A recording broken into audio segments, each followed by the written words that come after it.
NFL Draft Bible on location. Hey fans, back at it again. It's the LEXUS Road Show as we recap the Eagles camp today. We got Chris and Rick with us. So Chris, your impressions today of Eagles camp and anything that caught your eye? Well, they definitely brought the physicality out here today. I thought, especially defensively, I was looking at the defensive backs, cornerbacks, safeties, and there's been a lot of rumors circling around the second-year pro Eric Rowe, and I thought he absolutely brought it today. I don't know if I'm really buying those rumors or not, but he really stood out to me today. And then obviously offensively, all eyes were on number 2 overall pick Carson Wentz out of North Dakota State. Thought he had an all right day. I mean, of course, a little bit inconsistent, but I think they're doing the right thing with him, kind of bringing him along slowly and kind of grooming him because, of course, they did trade a king's ransom for him. So yes, they did. He is their franchise player. And Rick, today you were concentrating a lot on the wide receivers. You saw some talent out there. Why don't you give our fans a little recap about the Eagles wide receivers and your recap on today's camp in Philadelphia?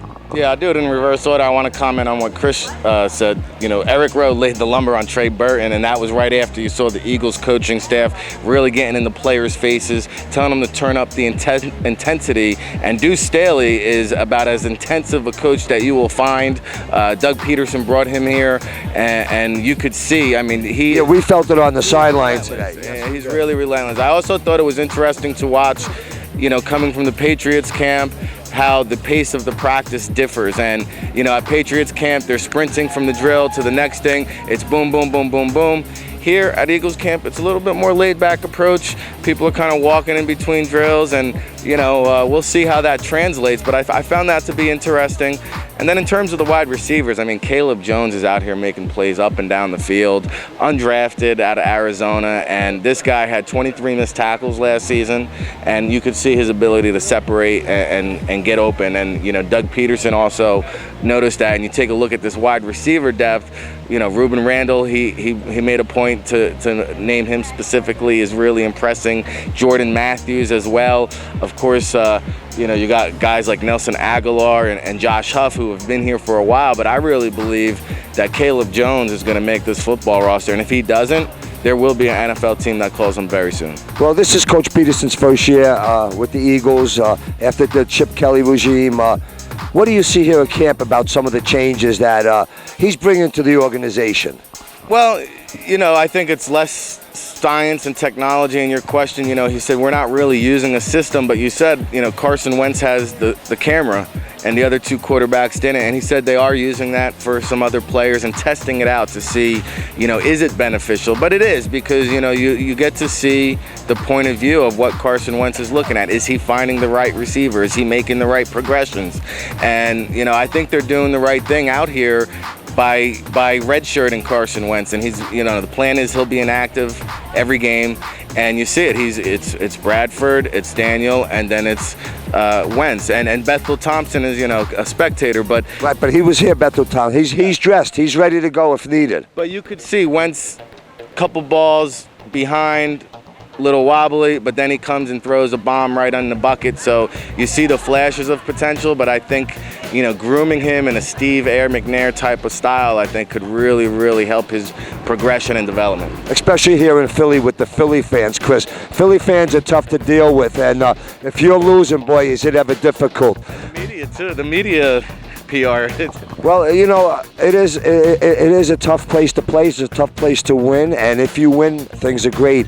But Carson Wentz, he's going to be inactive. Do you think that's going to help him in the future, not feeling the pressure and the stress as a rookie to be the leader of the Eagles team? I think so. Again, the plan is for him not to play in any of the games this year unless, 3 quarterbacks go down and he's the only guy left. I think in the long run it will. I think, sit back, again, a lot of expectations are on him. Number 2 overall pick, traded a ton for him. So, of course, that'll, higher the expectations. So, having him sit back, maybe the fans won't ever, forget that he's there. But they want to see him play now, guys. I mean, don't you want to see your number 2 pick play right away? I mean, what do you think? Fans do, but I mean, Doug Pederson and Howie Roseman and the Eagles brass, I mean, they don't really care what the fans want to do. They invested a lot of money into the quarterback position, and probably about $30 million this year, damn near close to it, is invested in the quarterback position. And this is the most important position in football. And if you don't have a quarterback, which they don't believe Sam Bradford is the long term, they said, hey, Bradford's a stopgap. Chase Daniel, you come in, you know the system, and Wentz, we're going to groom. And when the time is right, if you remember when Eli Manning came to the Giants, they said all the same things, and then 8 games into the season, Warner was benched and Eli was in. So, I think a lot of it will have to depend. If the Eagles are sitting there at 3-9, it's going to be a 4-game audition for Carson Wentz. You better believe that. And, the other side note from camp today that I want to get in is Ryan Matthews came back limited on a snap count, first practice back from injury, but it's got to be bad news when, Wendell Smallwood is out, Matthews is out, yep. and, Kenyon Barner is taking first-team reps. So he's not really a between-the-tackles guy. He wasn't able to do much damage out here gaining yardage. And, when Barner and Sproles, both guys, under 5'10", you got 2 small scat backs, the depth at running back has to be somewhat concerning. Well, Coach Pederson does have his hands full this year. I'll tell you, it's an Eagles team that will have to get better from last year, though the NFC East is still open. Chris, any final thoughts today on the Eagles and your day here at Eagles camp? Oh, it was a great day. I thought they ran a very smooth practice, and those 11-on-11s, man, can't beat it. Rick, any final thoughts today on Eagles camp? Hot. We've been, bringing the rain with us everywhere we go, from Giants camp to Patriots camp, and now it's refreshing to have a nice sunny day. But I think Doug Pederson's comments were kind of telling. If we go back and listen to our interview that we're going to post, who he did name and who he didn't name, I think there was maybe some mind games being played there that the players might want to read into.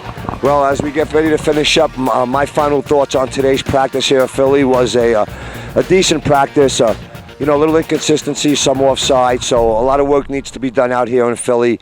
So we're on location. This is NFL Draft Bible on location in Philadelphia with the LEXUS Roadshow. NFL Draft Bible on location.